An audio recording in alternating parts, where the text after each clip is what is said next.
When you think of great British institutions, what do you think of? The royal family? An early morning fry-up? Village cricket? A few jars down the pub? All of those, definitely. But you also think of the Great British Post Office, the beating heart of the community. For example, we love our posties, don't we? They go out in all weathers, often wearing shorts in the cold winter months, delivering packages, letters, whistling a cheery tune and facing the daily threat of an angry dachshund or chihuahua. How sickening, therefore, to think that the management of our beloved post offices, those postmasters who are like family to their customers, have been subjected to what some are describing as the greatest miscarriage of justice in the history of this country. Over 700 people accused of stealing from their employers when in fact it was faulty software all along. It's not true that the media did not report the scandal at the time. Well done to the Times newspaper, the Telegraph, the Mail, the Sun, the Mirror and many others for publishing countless stories about what was happening. But in the end, it will be a drama on ITV that ultimately drew the nation's attention to the horrors of what occurred. For the story to have been ignored for so long is a further slap in the face to those accused. They were victims at the time with these false charges, and victims all over again when they were gaslit, bullied and ignored. Whilst the ITV drama is a triumph of acting and storytelling, the real-life drama is just as compelling and is ongoing. What will be the fate of the Leader of the Opposition, Sir Ed Davey, of course, leader of the Lib Dems in particular? He ignored pleas for help from postmasters whilst he was Post Office Minister. He even told GB News Today that he won't be returning his knighthood because he was, quote, misled and lied to. Should Sir Keir Starmer have stepped in to block the legal action of the Post Office whilst Director of Public Prosecutions? Well, I'll be dealing with Starmer and his history as a lawyer in my 10 p.m. monologue, and I'm not pulling my punches. But there is some positive news today. The person who was in charge of the Post Office at the time, Paula Venables, has said that she's truly sorry and has handed back her CBE. Although something tells me she'll be hanging on to her £400,000 bonus that she got when she left the company. Venables buckled under intense public pressure, and the feeling was particularly strong among her neighbours when our brilliant roving reporter Ben Leo caught up with some of them earlier today. I think she should get rid of it now. I think it should be revoked based on what a lot of people are saying. I mean, it is a bit of a scandal. Should Paula Venables be stripped of her CBE? A million people have signed the petition. Rishi Sunak has said that it should be looked at. What do you think? I totally agree, and I think in the position that she's in, also with her being a minister as well, and her values and her ethics, then yeah, absolutely. Why should she lose it? Because she is fully complicit in the scandal. People have taken their own lives. People have been robbed of their lives, their mental health. It's disgraceful. There you go, the common sense of the British people. GB News revealed today that the government is finally set to introduce a bill to clear the victims and quash their convictions. But why did it take so long? This was a political failure, a business failure and a legal failure. And in terms of the victims, we're not just talking about the financial distress caused, ruined careers, wrongful prison sentences, wrecked families, health issues and public humiliation. People took their lives. So for the Post Office and the public institutions that failed to hold them to account, I think it's fair to say they have blood on their hands. Not to mention the giant software company Fujitsu, who still continue to enjoy government contracts worth £200 million a year. Talk about rewarding failure. The culture at the Post Office and their behaviour was truly reprehensible. They lied, they were cruel, they were heartless, and they never acknowledged their mistake. They covered up and they obfuscated. The murky handling of this shocking scandal would have the Chinese Communist Party blushing.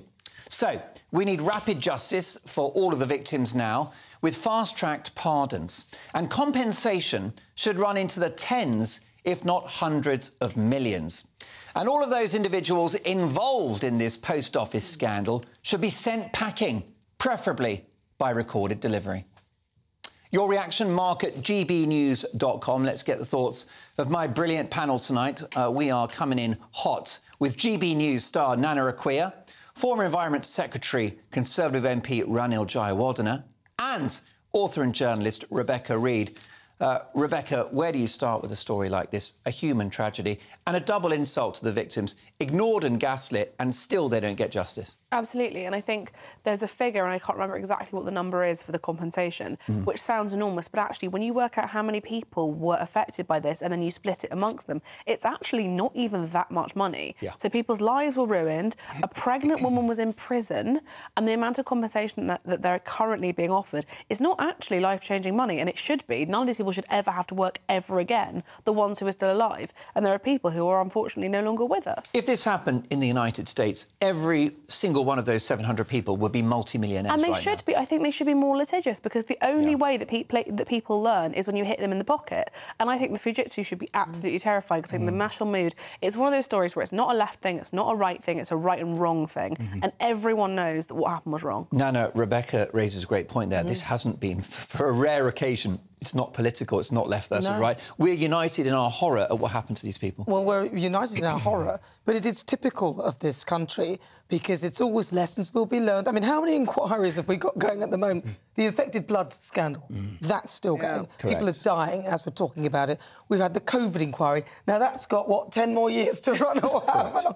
It's absurd. I think out of this, we need to learn that we cannot have these ongoing, rolling inquiries that go on and on for years. I think the government need to stop doing this. There needs to be a limit to the time period for this.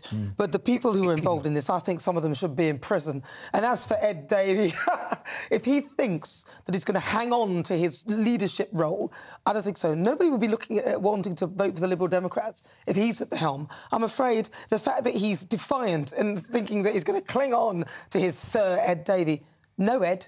You need to sort yourself out. This is not acceptable. You was he Post Office Minister between 2010 and 2012? To the midst of all of this, and he refused to see people who wanted to talk to him about the scandal.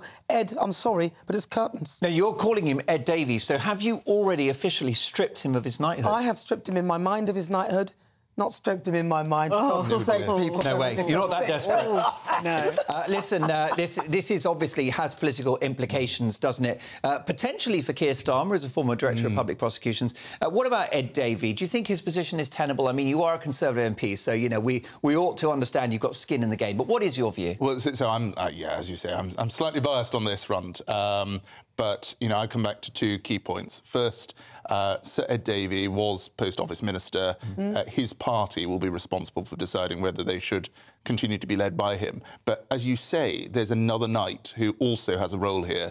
Sir Keir Starmer was Director of Public Prosecutions. He could have had, at any time, under a law from 1985, taken over these prosecutions, decided that they were not viable, that there wasn't the evidence that the Post Office was saying, and scrapped them. And he didn't. And I think questions need to be asked of him too. So you were right when you said the Leader of the Opposition earlier, because I think Keir Starmer has questions to answer as well. Although, is that wise after the event, given the fact that it was the Post Office senior management who were lying through their teeth? Why is that Keir Starmer's fault? Why is that Ed Davey's fault? Yeah, so fair point. The challenge back would be you can't suddenly have, from no one committing any fraud or no material fraud in the Post Office, no material thefts in the Post Office from these sub-postmasters, to suddenly huge volume of these cases. How has that happened overnight? Why have they all suddenly decided to do this on the same day, in the same year, as a result of this system change? What was it that in the human behaviour that could have caused that? Clearly nothing. It was the system.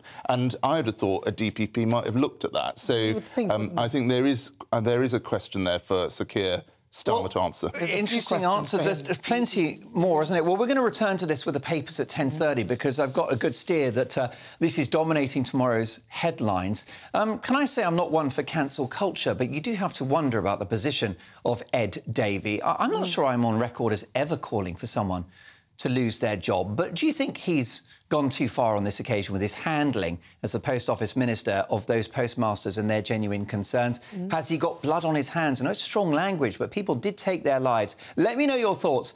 Should he stay or should he go?